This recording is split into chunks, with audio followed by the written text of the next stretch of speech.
Hello everyone. So today we'll start with Bose-Einstein condensation.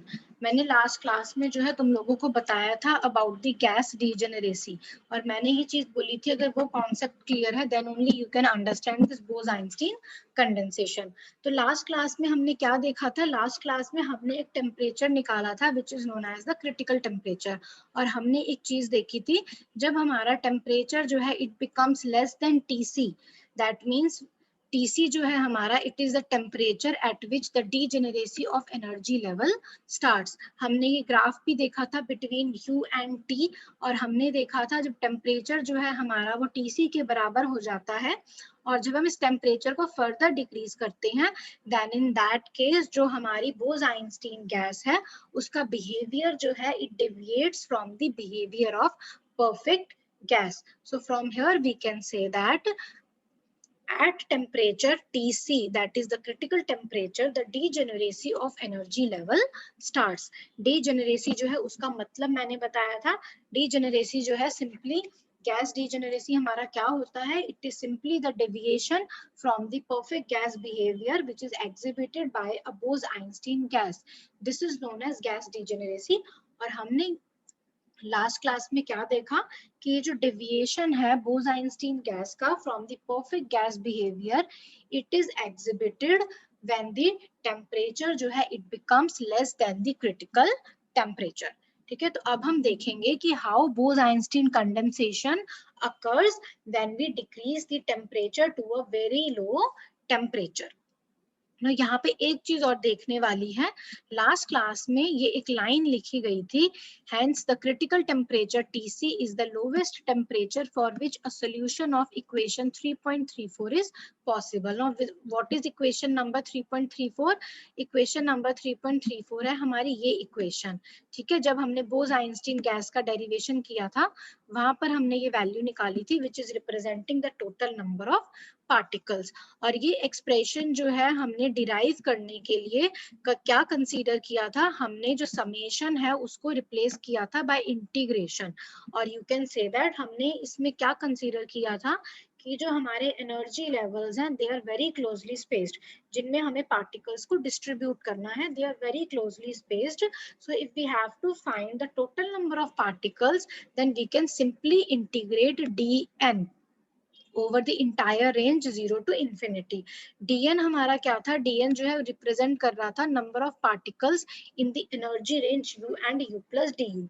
So to find the total number of particles we integrated dnu covering all the energy levels if we are considering that energy levels are very closely spaced. ठीक है, ये हमने assumption लिया था, ये हमने consider किया था to find the value of total number of particles. हमने integration करी थी. ठीक है, अब यहाँ पर हमारे पास क्या आया? हमने इसी expression जो है उसको use करके maximum value of particle density निकाली थी for low energy values and we have considered the limiting case of highest degeneracy. D की वैल्यू मैंने बताई थी लो एनर्जी वैल्यूज पे हमारी जो D की वैल्यू थी that is greater than equal to 0 and less than equal to 1. So the maximum value of D will be 1. So the limiting case of highest degeneracy in Bose-Einstein condensation reaches when D is equal to 1 and alpha is equal to 0 because D जो है हमारा that is equal to e raised to power minus alpha. तो हमने जब highest degeneracy का case लिया था D को 1 सब्स्टिट्यूट करके तो हमें F1 अल्फा मिला था 2.612 और फिर हमने उसको N की एक्सप्रेशन में सब्स्टिट्यूट किया था तो हमें मैक्सिमम वैल्यू मिली थी पार्टिकल डेंसिटी की ये. ठीक है, ये हमारा क्या बता रहा है? ये बता रहा है कि n/v जो है इसका और कोई सोल्यूशन जो है वो एग्जिस्ट नहीं करेगा इफ n/v जो है it is greater than this value. ठीक है, यहाँ पे लिखा है no solution of equation number 3.34 can exist for n/v greater than n/v maximum. क्योंकि अगर n/v ग्रेटर हो गया n/v maximum say that means हमारा जो ये फैक्टर है ये ज्यादा होना चाहिए. दैट मीन्स F1 अल्फा जो है हमारा उसके अंदर जो कैपिटल D है हमारा this will become greater than 1। तो अगर हमारा maximum value of particle density n by v maximum है और अगर हम कहते हैं कि जो n बाय v की वैल्यू जो है it is exceeding this value, then in that case d will be greater than 1, but the range of d is this, it cannot be greater than 1. So we can say that we cannot have particles greater than n by v maximum, or we can say that there can be no value of n by v greater than n by v maximum. और इसकी help से हमने critical temperature जो है वो निकाला था। और हमें ये चीज पता है हाईएस्ट डीजेनरेसी जो है वो d इक्वल टू 1 पे होगी। क्यों होगी? हमने देखा था जब d हमारा very very less than alpha है, उस केस में हमारा जो परफेक्ट गैस बिहेवियर है वही बिहेवियर एग्जिबिट कर रहा है बोस-आइंस्टीन गैस भी।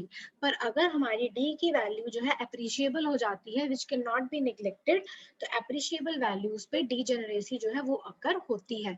And the highest degeneracy for the low energy values I'm talking about, for the low energy values the highest degeneracy occurs when d is equal to 1।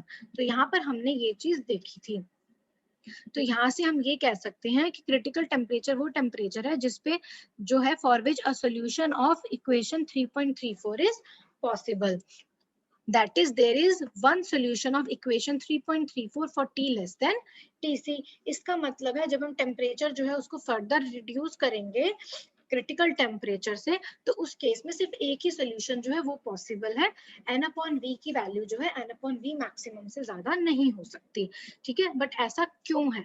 Now the question arises why there can not be any solution possible of equation 3.34 for t less than Tc।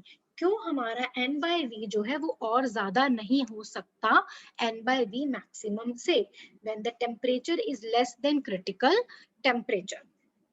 Now ये अब हम यहाँ पर देखेंगे, and this will lead to Bose-Einstein condensation। The answer of this question will lead to Bose-Einstein condensation।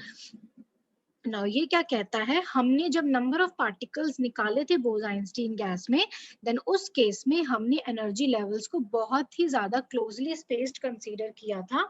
सो हमने जो है distribution जो है उसको कंटिन्यूअस लिया था इंस्टेड ऑफ डिस्क्रीट। हमने जो है समेशन जो है उसको रिप्लेस किया था bye integration. For finding the total number of particles in a Bose-Einstein gas, हमने उसको इंटीग्रेट किया था dn को from 0 to infinity.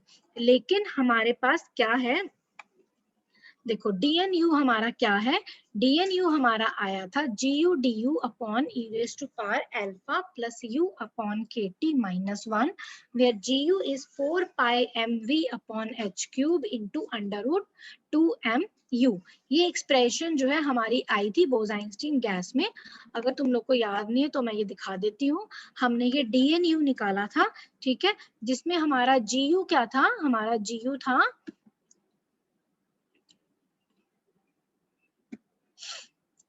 4 pi mv upon h cube into under root 2mu। ये हमारा कैसे आया, देखो ये हमारा यहां से आया, this one, this is representing gu। ठीक है, इसको हमने जब सॉल्व किया था तो ये हमारा इस फॉर्म में आ गया था 4 pi mv upon h cube into under root 2mu। तो ये हमने यहाँ पे डायरेक्टली जो है लिखा समझाने के लिए। dnu हमारा क्या रिप्रेजेंट कर रहा था, this was representing the number of particles lying in the energy range u and u plus du। यहाँ तक हमारी कोई गलती नहीं है, यहाँ तक ठीक है। ठीक है, अब लेकिन हमने क्या किया, नंबर ऑफ पार्टिकल्स जो है उनको निकालने के लिए फिर हमने टोटल नंबर ऑफ पार्टिकल्स को निकालने के लिए इसको इंटीग्रेट कर दिया ओवर dn। ठीक है, अब यहाँ पर देखो एक चीज कॉन्ट्राडिक्टरी हो रही है। क्या कॉन्ट्राडिक्टरी हो रही है, हमने ये dnu लिखा, यहाँ तक कोई गलती नहीं है। ठीक है, हमने ये n निकाला, ये भी बिल्कुल सही है। लेकिन अगर हम कहते हैं that we are talking about the ground state, the lowest energy state, तो लोवेस्ट पॉसिबल एनर्जी स्टेट हमारी क्या हो सकती है किसी भी सिस्टम की, मिनिमम एनर्जी हमारी कितनी हो सकती है, 0 हो सकती है। ठीक है, अगर मैं यहाँ पर u को 0 सब्स्टिट्यूट कर दूं तो मेरा gu कितना हो जाएगा, gu मेरा हो जाएगा 0। तो at u equal to 0 gu becomes 0 when I consider this equation। but अगर हमारी लोवेस्ट एनर्जी स्टेट एग्जिस्ट कर रही है, ग्राउंड स्टेट एनर्जी एग्जिस्ट कर रही है, बेशक उसकी एनर्जी 0 है, बट उसके अंदर एनर्जी लेवल तो है ना। ये क्या कह रहा है, GU हमारा क्या रिप्रेजेंट करता है, GU हमारा number of energy levels represent कर रहे हैं, the energy range U and U plus DU। ठीक है, तो ये हमारा कह रहा है कि GU 0 है at U equal to 0, but actually में एनर्जी लेवल तो एग्जिस्ट कर रहा है। इसका मतलब जो हमारा GU है उसकी वैल्यू 1 आनी चाहिए थी, it should have been unity, क्योंकि ग्राउंड स्टेट पे हमारी एक स्टेट तो पॉसिबल है, so it should have been unity because there is one state at U equal to 0, but यहाँ से हमें क्या पता चल रहा है कि at U equal to 0 that means at ground state there is no energy level, but ऐसा कैसे हो सकता है, अगर state है तो energy level भी होगा, उसी energy level में तो particles जो है वो reside करेंगे। so we can say that ये जो हमारी equation है 4.7b it fails to give the total number of states at U equal to 0। ठीक है, बट ये जो हमारी ग्राउंड स्टेट है this is very important state at low temperatures.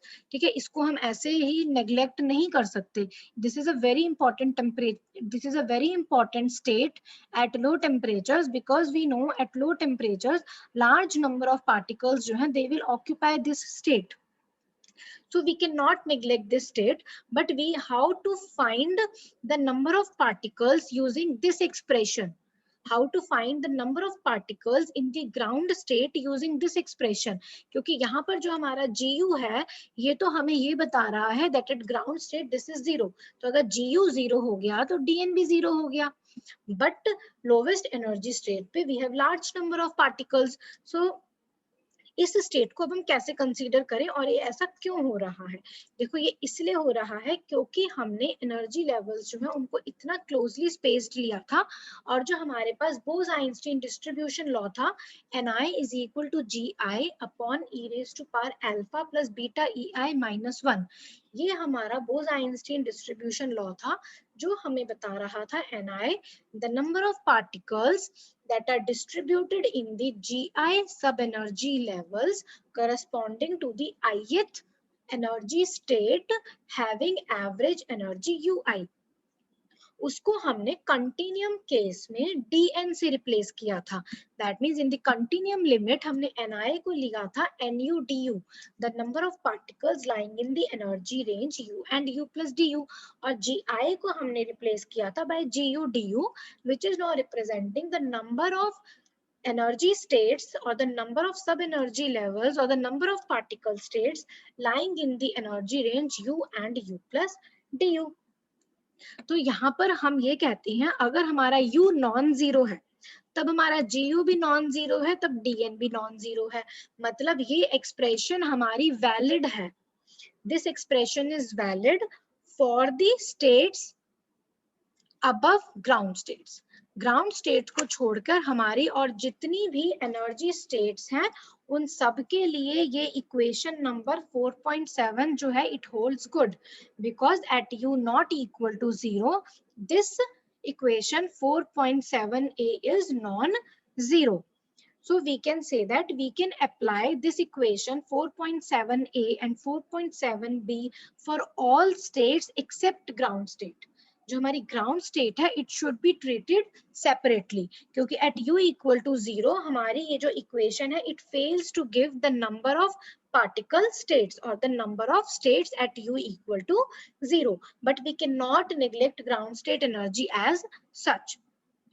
So we can say that how to find the total number of particles, यहाँ पर यही चीज लिखी है जो मैंने बताया, at U not equal to 0 तो हमारी ये इक्वेशन जो है it holds good since GU जो है it is not equal to 0. So we can say that ये जो हमारा distribution है it can be applied for all states except ground state and this state should be treated separately. So how to find the number of particles in the ground state, वो हम निकालेंगे with the help of जो हमने Bose-Einstein distribution law निकाला था discrete case में जब हम कंटिन्यूम नहीं कंसीडर कर रहे थे। तो सिंगल स्टेट के लिए this is the Bose-Einstein distribution law, the number of particles in the energy states Gi corresponding to ith energy state having average energy Ui. तो ground state में हमारा जो Ui है that is 0 और हमारा Gi जो है वो 1 है. जब U equal to 0 है उस केस में हमारी जो है एक एनर्जी स्टेट जो है वो एग्जिस्ट करेगी, वो हमारी जीरो नहीं होगी ऑब्वियसली. अगर ग्राउंड स्टेट एग्जिस्ट कर रही है तो कोई तो एनर्जी स्टेट तो है ना, तभी तो ग्राउंड स्टेट एग्जिस्ट कर रही है. सो we can say that G जो है हमारा Gi that should be 1 because there is one state at U equal to 0. So what will be the number of particles in the ground state? Let it be denoted by n naught. ये हमारा कितना हो गया using this expression? It becomes 1 upon e raised to power alpha minus 1. So this is representing the number of particles in the ground state. So what will be the total number of particles? Total number of particles हमारे होंगे n naught plus integration dnu. n naught हमारा represent कर रहा है the number of particles in the ground state. Integration dnu हमारा क्या represent कर रहा है? This is representing the number of particles that are residing in the different energy states except the ground state. Ground state को छोड़कर जो हमारे पास बाकी जितनी energy states थी उन पर कितने number of particles जो है वो present है, that is given by integration dnu. तो हम जो ये हमारे जो हमने बोस आइंस्टीन गैस का डेरिवेशन किया था वहां पर हमने टोटल नंबर ऑफ पार्टिकल्स निकाले थे with the help of this relation. तो ये रिलेशन जो है ये हमारा वैलिड है for u not equal to 0, but ये रिलेशन हमारा इनवैलिड है फॉर u इक्वल टू 0, क्योंकि उस केस में हम जो dn जो है हमारा ये हमने निकाला था by considering the energy levels to be very closely spaced. We were considering the continuum case. This case cannot be applied to the ground state. So we can say that the number of particles, the total number of particles is now equal to not only integration dnu, but there is another additional term also which is n naught.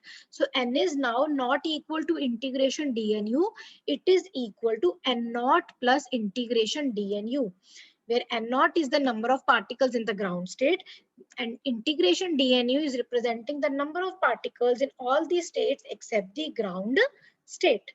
और हमारा integration dnu क्या था? This is simply integration gu du upon e raised to power alpha plus u upon kt minus 1 और gu हमारा कितना है 4 pi mv upon h cube into under root 2m u. तो let's say this is represented by n prime. ठीक है, so n prime is representing the number of particles that are distributed in all the states except the ground state. और इसको जो है हमने already जो है पहले डिराइव किया था, इस इंटीग्रेशन को हमने ऑलरेडी जो है पहले सॉल्व किया था. इंटीग्रेशन dnu हमारा कितना आया था? It came out to be v upon h cube into 2m pi kt raise to power 3/2 into f1 alpha. ठीक है, ये हमारी वैल्यू आई थी. So we are directly using it over here. f1 alpha का हमने इंटीग्रेशन किया था, it came out to be summation d raise to power r upon r raise to power 3 upon 2. That means f1 alpha हमारा आया था d plus d square upon 2 raise to power 3 upon 2 plus d cube upon 3 raise to power 3 upon 2 plus so on. ये हम already कर चुके हैं, so we are directly using this expression here. और हम बोस आइंस्टीन कंडेंसेशन देख रहे हैं when temperature is less than Tc. जब हमारा T लेस देन Tc हो जाता है तो हमने देखा था लो एनर्जी वैल्यूज पे when we were considering the highest degeneracy, तो हमारे जो number of particles per unit volume थे दैट बिकम्स मैक्सिमम. इसका मतलब लो एनर्जी वैल्यूज पे we have large number of particles. ठीक है, ये हमें वहां से पता चला था और वहां से हमने क्रिटिकल टेम्परेचर निकाला था. पर वहां पे हमने ये देखा जब T हमारा लेस देन Tc है, वो कहता है इक्वेशन नंबर 3.34 का और कोई सोल्यूशन जो है वो एग्जिस्ट नहीं करेगा. It was saying that there is only one solution of equation 3.34 for T less than Tc. पर ऐसा क्यों हुआ? क्योंकि वहां पर हमने जो n by v मैक्सिमम निकाला था हमने ये जो n/v मैक्सिमम निकाला था, ये हमने निकाला था with the help of this equation, ठीक है। और इस इक्वेशन में जो है हमने सिर्फ इंटीग्रेशन dnu जो है वो कंसीडर किया था, हमने n0 यहाँ पे कंसीडर नहीं किया। मतलब हमारा जो ये n/v मैक्सिमम निकल कर आया था, ये जो है हमारे नंबर ऑफ पार्टिकल्स रिप्रेजेंट कर रहे थे in all the states except the ground state. ये वैल्यू हमने निकाली थी by considering n is equal to integration dnu। यहाँ पर हमने n0 का फैक्टर नहीं लिया था, तो ये जो n0 का फैक्टर मिसिंग था, इस वजह से हम ये चीज कह रहे थे कि there can be no value of n/v greater than n/v maximum. But हमने यहाँ देखा कि हम जो number of particles in the ground state जो है उसको हम यूजिंग दिस इक्वेशन 4.7 नहीं निकाल सकते, because using this equation at u equal to 0 gu becomes 0, which is not possible. It should be unity. There is one state at u equal to 0. So हमने number of particles in the ground state निकाला using the discrete formula of the Bose-Einstein distribution law, which is for a single state. तो वहां से अब हमें total number of particles जो है वो मिल गए given by this expression, which is now not integration dnu, this is now n0 plus integration dnu. So this is representing the total number of particles for the degenerate case. हम degenerate case के लिए देख रहे हैं because we have to study what happens at T less than Tc. What happens when the temperature becomes less than the critical temperature. ये हमने देख लिया at T less than Tc, degeneracy of energy level starts. तो अब हम देखेंगे what happens to the number of particles when the temperature becomes less than the critical temperature. तो यहाँ से हमने F1 alpha तक देख लिया. Next, when D is equal to 1, that means when we were talking about the highest degeneracy, when D is equal to 1, that is equal to e raised to power minus alpha. D हमारा e raised to power minus alpha है. जब D 1 होगा, then that means alpha जो है हमारा that is equal to 0. ये value हमने निकाल ली थी. This is equal to 2.612 and this is representing the maximum value. So at T equal to Tc हमने critical temperature निकाला था. At T equal to Tc critical temperature हमने कब निकाला था? When we considered D equal to 1 और alpha equal to 0. तो इस केस में हमारा n क्या आया था? n हमारा क्या है? V upon h cube 2m pi kt raised to power 3 by 2 into f1 alpha. So at T equal to Tc हमारा f1 alpha क्या हो जाएगा? F1 alpha becomes F1 0 because at T equal to Tc alpha is 0. तो हमारे पास number of particles क्या आ गए? It will be this. So these are the number of particles at T equal to Tc at critical temperature. And this term, this square bracketed term जो है, this is nothing but F1 0. So this gives n upon F1 0 is equal to V upon h cube into 2m pi k Tc raised to power 3 by 2. Now from 4.9 से n prime जो है वो हमारा इतना आया और at T equal to Tc हमारा n जो है इतना आया.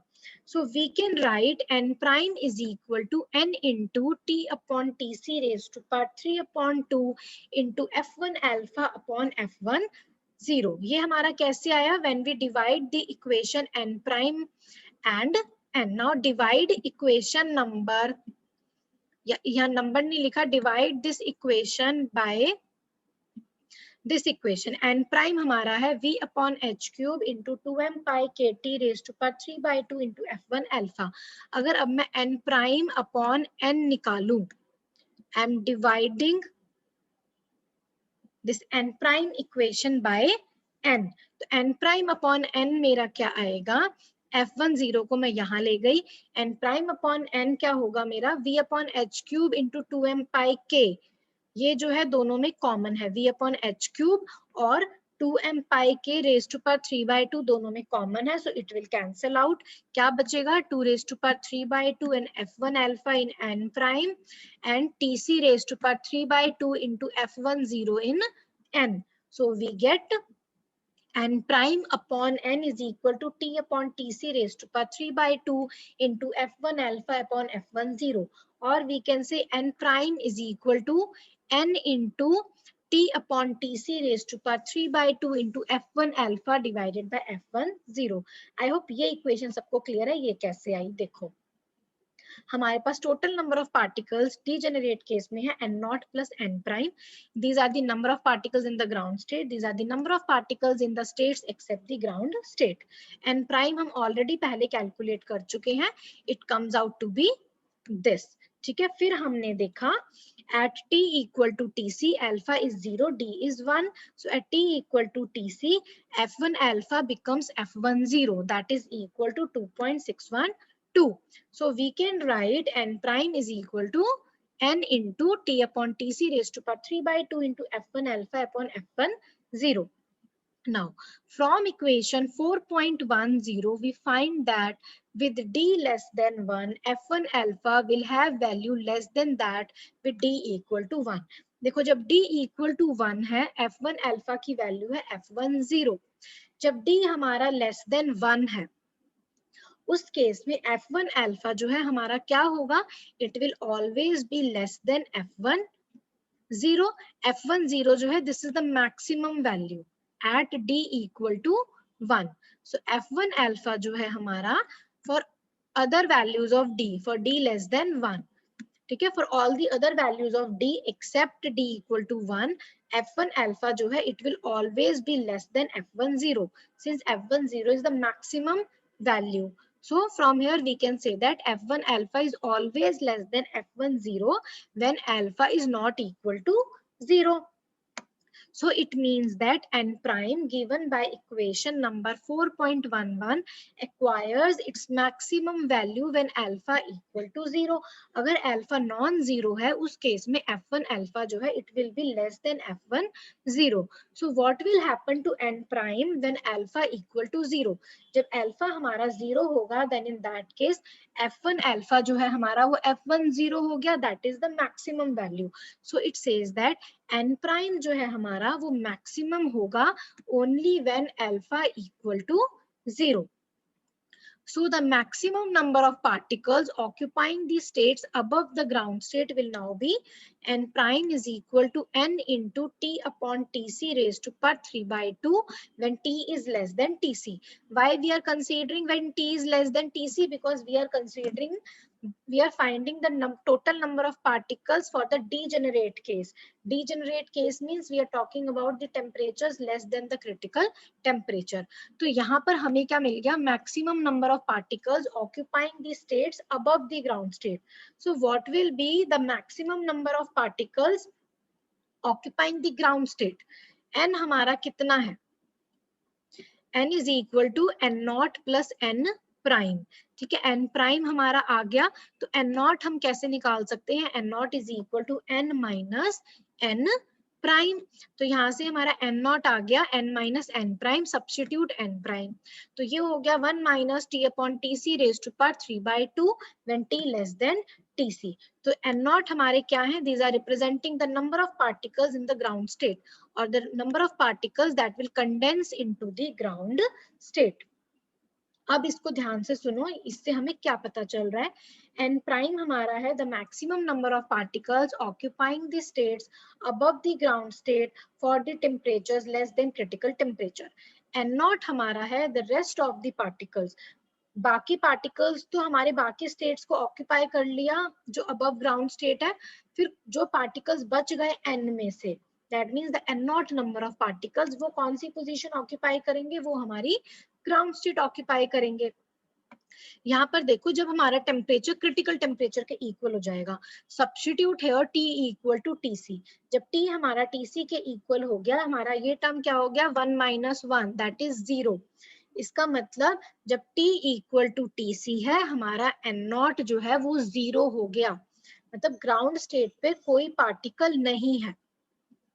जब हमारा T जो है वो डिक्रीज होगा, when T becomes less than TC, ठीक है, when T is decreasing, जब T हमारा less than TC होगा, then T upon TC हमारा less than 1 होगा, और जैसे जैसे हम T को और कम करते जाएंगे, ये हमारा TC है, ठीक है, लेट्स से,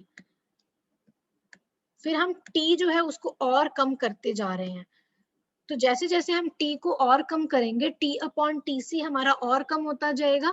इसका मतलब 1 minus T upon TC raise to power 3/2 हमारा बढ़ता जाएगा as we decrease the temperature. इसका मतलब N नॉट जो है वो हमारा बढ़ता जाएगा। तो ये हमें दिखा रहा है at T equal to TC N not हमारा 0 है, no particles in the ground state. पर जैसे जैसे हम T जो है उसको डिक्रीज कर रहे हैं बिलो TC, तो हमारा जो N नॉट है वो बढ़ता जा रहा है। And what happens at T equal to 0, जब हमारा T जो है 0 हो गया, एब्सोल्यूट 0, जब T को हमने 0 कर दिया यहाँ पर, तो हमारा N नॉट किसके इक्वल हो गया, N is representing the total number of particles. इसका मतलब जब T हमारा 0 होगा, सारे के सारे पार्टिकल्स जो है हमारे, they will come to the ground state. और you can say that when T is equal to 0, all the particles will occupy the ground state or all the particles will condense into the ground state. Usually जो हम temperature जो हम approach कर पाए हैं, that is not absolute zero. Absolute zero temperature approach नहीं कर पाए हैं, हम माइक्रो और नैनो कैल्विन्स तक जो है रीच कर चुके हैं। ठीक है, जब हम टेम्परेचर इतना कम कर देते हैं, उस केस में we can say that maximum number of particles और ऑल ऑफ द पार्टिकल्स जो है they are now condensed into the ground state. और इसको हम कहते हैं Bose Einstein condensation, the condensation of the particles into the ground state by lowering the temperature about micro और nano kelvins. जब हम उस रेंज तक पहुंच जाते हैं, तो हमारे मोस्ट ऑफ द पार्टिकल्स जो होते हैं they occupy the ground state, and we can say that the जो हमारे जो particles है now, they are now known as the Bose-Einstein condensates, and this process of condensing the particles or the most of the particles into the ground state is known as the Bose-Einstein condensation. And we achieve Bose-Einstein condensation by decreasing the temperature to about you can से micro और nano कैल्विन्स। यहाँ पर हमने देखा जब 0 kelvin हो जाता है टेम्परेचर, उस केस में हमारा N नॉट N के इक्वल हो जाता है। इसका मतलब सारे के सारे पार्टिकल्स हमारे ग्राउंड स्टेट में आ गए। यूजुअली जो रियल में जो टेम्परेचर होता है वो एग्जैक्टली 0 नहीं होता, पर बहुत कम होता है, 10⁻⁻⁹ केल्विन तक चला जाता है। तो उसमें तुम खुद सोचो कि कितने सारे पार्टिकल्स जो है they will occupy the ground state. सारे नहीं करेंगे, but most of the particles जो है they will occupy the ground state. और यहाँ पर भी देखो, जब हम T को 0 पुट कर देंगे, जब T हमारा 0 होगा, N प्राइम जो है हमारा 0 हो जाएगा। इसका मतलब जो हमारी बाकी स्टेट्स हैं अबव द ग्राउंड स्टेट, उसमें कोई पार्टिकल एग्जिस्ट नहीं कर रहा at T equal to 0 kelvin. सारे के सारे पार्टिकल्स जो है वो N नॉट हो गए। दैट मीन सारे के सारे पार्टिकल्स जो हैं हमारे, they will now condense into the ground state. और जैसे जैसे हम टेम्परेचर को बढ़ा रहे हैं, या यू कैन से नॉट बढ़ा रहे हैं, घटा रहे हैं, जैसे जैसे हम टेम्परेचर को घटा रहे हैं बिलो TC, हमारा जो N नॉट है वो बढ़ रहा है। So thus from equation 4.13 we note that when the temperature of this Bose-Einstein gas is lowered below the critical temperature TC, the number of particles fall rapidly into the ground state. That means as we decrease the temperature of the Bose-Einstein gas below TC, then number of particles जो है they will now fall into the ground state, or you can say that the number of particles जो हैं occupying the ground state increases. Most of the particles जो हैं they are now moving to the ground state, they are now falling into the ground state. So this rapid increase in the population of the ground state below the critical temperature is known as the Bose-Einstein condensation. और ये behaviour जो है ये different है from the perfect gas behaviour. So from here we can say that when the temperature becomes the critical temperature, the degeneracy of energy level starts. Since as we decrease the temperature below DC, now the number of particles they will start occupying the ground state such that the ground state जो है population of ground state जो है it increases and the population of the other states except the ground state that will decrease, and at T equal to 0 Kelvin all the particles will condense into the ground state. There will be no particles in the states above ground state. ठीक है, और यहाँ पर जो है ये चीज plot कर रखी है जो भी मैंने समझाई.